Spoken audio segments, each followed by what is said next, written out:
Hey there guys, what is going on? Today in this Cold War video, we are taking a look at what I believe are to be the top 5 most overpowered weapons in the game right now after the most recent patch, which did introduce the CARV.2 tactical rifle. These weapons will be not in any specific order, but I believe these are the 5 most powerful weapons in the game right now, so if you are looking for some of the best class setups in the game, make sure you stick out to the end of the video. Just before we do get into the first class setup here, make sure you do hit that subscribe button with those notifications turned on. I know about 90% of you guys watching this video right now are not subscribed, so if you could take the time to hit that little red button, that would be absolutely massive for me, and I would massively appreciate it. So let's talk about the first gun here. So we are going to do this by category here, and we're starting off with the SMGs, and these are the top 2 SMGs in my opinion in the game right now, and that is to start off with the LC10 here. This is just such a powerful weapon in the game, mostly because it is very, very consistent. They did nerf it fairly recently, like it was a few weeks ago now, but they did take off a lot of the damage range of this thing, but it is still a very, very powerful weapon in this game. We just took it about 18-20 meters of damage range or so, which is really nice with this particular weapon. It's very, very accurate, hits pretty hard, and it's just a very, very consistent weapon all around. Pretty much can do anything in Cold War, which is really, really nice for a weapon. Especially in SMG when you get those fast movement speed statistics, that fast handling speed stuff. A lot of good things about this weapon. You know the LC10 is still very, very powerful. The rest of our class setup is as follows. We do have that Street Sweeper, which is definitely less powerful than it used to be. We are looking at this class setup here. We want the Infantry V-Choke to tighten up that ADS spread. We also want that Ranger Barrel to give us that extension to our damage range. We can no longer get that one-shot kill, so having that extra damage is not really significant anymore. Then the body, we want that 5 milliwatt laser. We want 18 round drum mag, of course, to have the most amount of shells to fire. And then lastly, the nose stock to give us a lot of sprint to fire speed here. In the tactical slot, we're going with the stim shot here. Being able to get that extra chance per life is very, very important for this particular class. And most of the class setups that we enjoy will run the stim shot. And then the lethal is pretty much up to you, whatever you do prefer. In this slot, I usually roll with the Semtex because it's super satisfying to stick people. And then in the field upgrade slot, this is another option where you can pretty much choose whatever you do prefer. I really like the jammer to deny that enemy information. In the wildcard slot for most of these class setups, we are going for perk greed here because I feel like the best weapons in the game don't really need 8 attachments to be super powerful. And our perks are as follows for the most part. These will be very, very similar throughout. You can take Flak Jacket and Forward Intel. Flak Jacket is sort of that mandatory option for that explosive resistance, and then you can swap Forward Intel out. If you don't like that minimap and you don't need to see the enemy respawn locations, you can take Tac Mask so you don't get stunned or flashed. In the perk 2 slot, we have always run with Scavenger here. Getting that extra ammunition on people we do kill is very, very important to go on those longer streaks, and we have been trying out Tracker a little bit recently to get those footprints on the ground. Being able to follow people around is very, very powerful in this game. And in the perk 3 slot, we are going for Ninja and Ghost here, the very powerful combination that you can always rely on to stay stealthy on this game. So our attachments on the LC10 are all about mitigating that recoil. You want to be able to hit those shots as easily as possible, keep those shots down, do as much damage as possible at the longest range that you can get away with, as well as having decent handling speeds. That sprint to fire speed is quite nice, as well as a decent aim down sight speed here.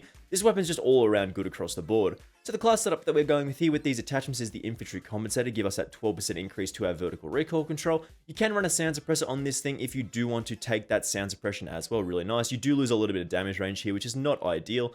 You can then move to the Task Force Barrel for that increase to that damage, that effective damage rate increase of 50%, and the bullet velocity increase of 75%. In the underbarrel slot, this is a bit of an interesting option here. It's one of those options that's kinda always good, but this does reduce our shooting movement speed in the field agent grip quite significantly here, which is kind of a letdown. So you can take the foregrip, or you can take the SFOD speed grip. It's not a great option anymore. That sprinting movement speed is a little less than it used to be. So the grip option is kind of interesting here. You can take the field agent grip to get the maximum recoil control, but the foregrip doesn't have any cons, so you can take that as well. In the handle slot, we're going for the Serpent Wrap here. This does give us a 25% increase to our aim down sight speed, again, without reducing our shooting movement speed too much, which is very, very important for SMGs and those close range weapons.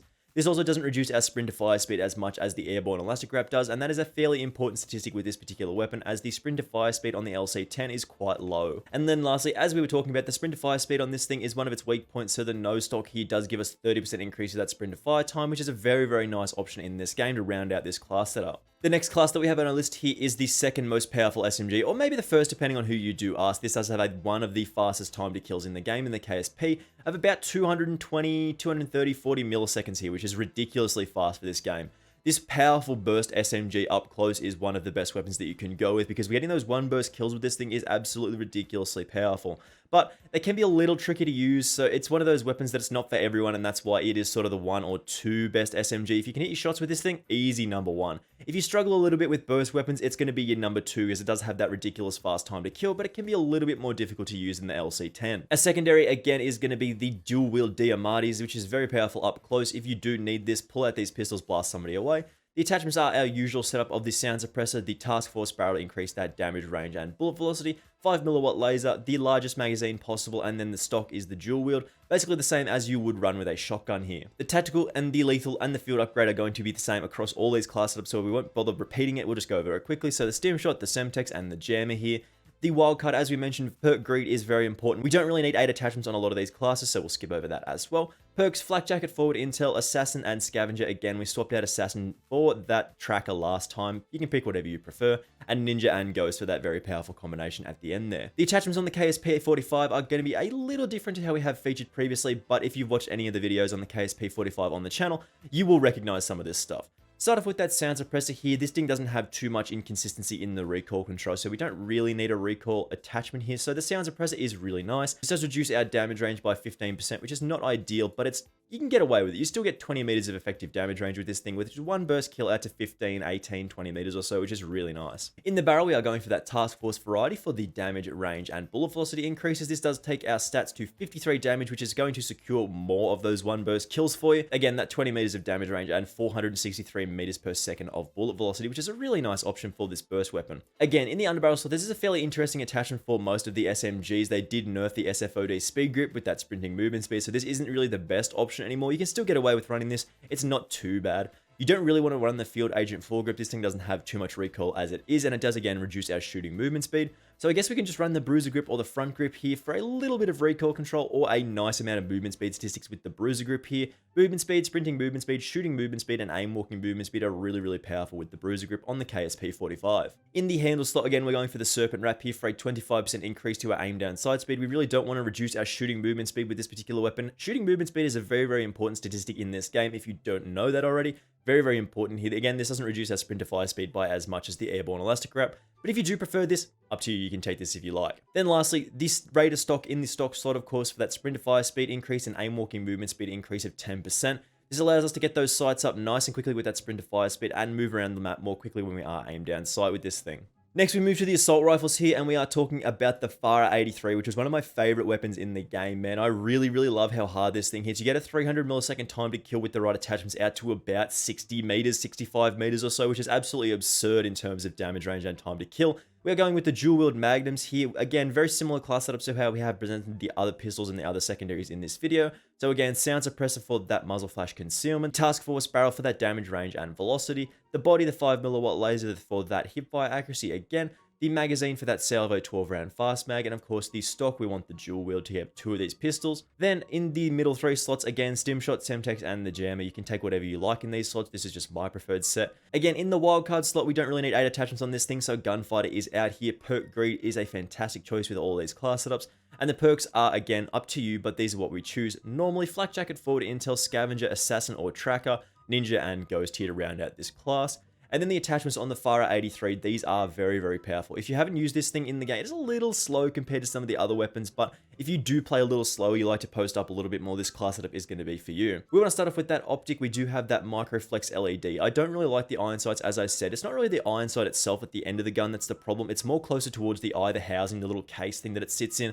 That is sort of obstructive sometimes, blocks off the peripheral, so it's not ideal, but you can get away with it, so you might save yourself an attachment if you do prefer that. Then in the barrel slot, there is only one option that you want to go with, and that is the Liberator for a 100% increase to our bullet velocity here. This does give us a ridiculous bullet velocity of 1350 meters per second, which is absolutely outrageous, man. This is so nice for bullet velocity and hit detection. In the underbarrel slot, because they didn't nerf the SFOD speed grip or the Spetsnaz grip too much with the assault rifles, the sprinting movement speed increase of 5% is a really nice option to get us around the map with these assault rifles, and a 15% increase to our horizontal recoil control is a good boost as well. In the handle slot, again, we are going for that serpent wrap for that 25% increase to our aim down sight speed. The GRU elastic wrap here does actually present more of a case here, as this does give us a little bit of flinch resistance, a higher aim down sight speed, and of course we can drop shot people with this thing. But again, shooting movement speed and sprint to fire speed are quite important statistics with these weapons, so pick what you prefer here. I really like the serpent wrap here, as it doesn't give us as many negatives as the GRU elastic wrap. And then lastly, the KGB skeletal stock for a sprint to fire speed increase of 30% and an aim walking movement speed increase of 40%. This makes us a little bit more mobile when we are aimed down sight, as well as getting those sights up nice and quickly. Another assault rifle that I do very much like in this game is, of course, the AK47. Now, this class, again, does give you a 300 millisecond time to kill out to those longer distances, like 60, 65, 70 meters or so, which is not going to be super relevant on a lot of these multiplayer maps, but the more damage range and the more bullet velocity, the faster time to kill you have that is longer is always going to be better in most circumstances. Again, the secondary, we're going with the Street Sweeper. Again, we already talked about this previously, so we're not going to go over the attachments here again, so we don't make the video 300 minutes long. The Tactical, the Lethal, and of course the Field Upgrade are going to be similar across the board. All of these classes are fairly similar: Simshot, Semtex, and Jammer, but again, choose what you prefer. In the wildcard slot, again, Perk Greed here, you definitely don't need to run 8 attachments on the AK47, so Perk Greed, always good. Again, your combination of perks, or you can choose mine if you prefer. Flak Jacket, Forward Intel again, Scavenger, Assassin, or Tracker, Ninja, and Ghost, very powerful combinations, but again, pick what you like. So the attachments on the AK47 are going to be as follows. Here's a little different to how we have run this previously. So we want to start off with a suppressor here. This does give us that muzzle flash concealment, which is really nice. We do reduce our effective damage range, our bullet velocity a little bit here. So if we do have a look at the stats here, we can see that the effective damage range is still 70.49 meters, which is still giving us that 300 millisecond time to kill out to a ridiculous range here. And a bullet velocity of 612 meters per second, still quite nice for this category. It's a little low, but it's still really nice. So that's why we want to be playing up close for the most part, as the bullet velocity is a little lacking here, but it is what it is. Moving on, we do want to take in the underbarrel slot that Spetsnaz speed grip for a 5% increase to that sprinting movement speed, as well as a 15% increase to that horizontal recoil control. This is a very nice option as well. You then want to move to the Serpent Wrap for that 25% increase to that aim down sight speed. And as we mentioned before, this doesn't reduce our shooting movement speed by as much and sprint to fire speed by as much as the Gru Elastic Wrap does, which, as we mentioned, is a very, very important statistic for the assault rifle category. Then lastly, that stock, the KGB skeletal stock, for a sprint to fire time increase of 30% and 40% increase to that aim walking movement speed. Very, very powerful attachments here. Really, really good stuff with the AK47. And then lastly here, of course, you're probably expecting this on this list. This is the CARV.2, man. I really, really like this thing. I know it doesn't get those one burst kills, which can let you down, but because of the reduced burst delay and the increased fire rate over the other tactical rifles that are burst weapons, you're still getting a relatively fast time to kill. It's like 300-ish, 290 to 320. Somewhere between those two numbers, is a really, really nice time to kill for the CARV.2, even with those 2 bursts. It's not going to be as powerful up close as some of the other burst rifles that are getting those 1 burst kills, because you do have to hit those shots. So it can be a little tricky to use, but at mid-range, you're absolutely dominant with this thing, so keep that in mind. Again, the secondary here, the Street Sweeper, we've already talked about the attachments with this thing, so we won't go over it again. The Tactical, the Lethal, and the Field Upgrades don't change across the board here. Stimshot, Semtex, and Jammer, so keep that in mind. Perk Greed, again, we don't need 8 attachments on this thing. You can take 8 attachments on the other tactical rifles to make a decent class setup, and this is no exception. But 5 is enough here, and we can get away with it because we don't need an extra magazine. We don't really need a torch. Like, there's a lot of things we don't really need in this class, so 5 attachments here is really nice. And then Flak Jacket, Forward Intel again, Scavenger, Assassin, or Tracker, Ninja, and Ghost. As for the attachments on the CARV.2, we did feature this in a video the other day, so this is probably fresh in your mind if you did watch that video. Our attachments are going to be as follows, though. We want that silencer here to give us that muzzle flash concealment, keeping us off the radar.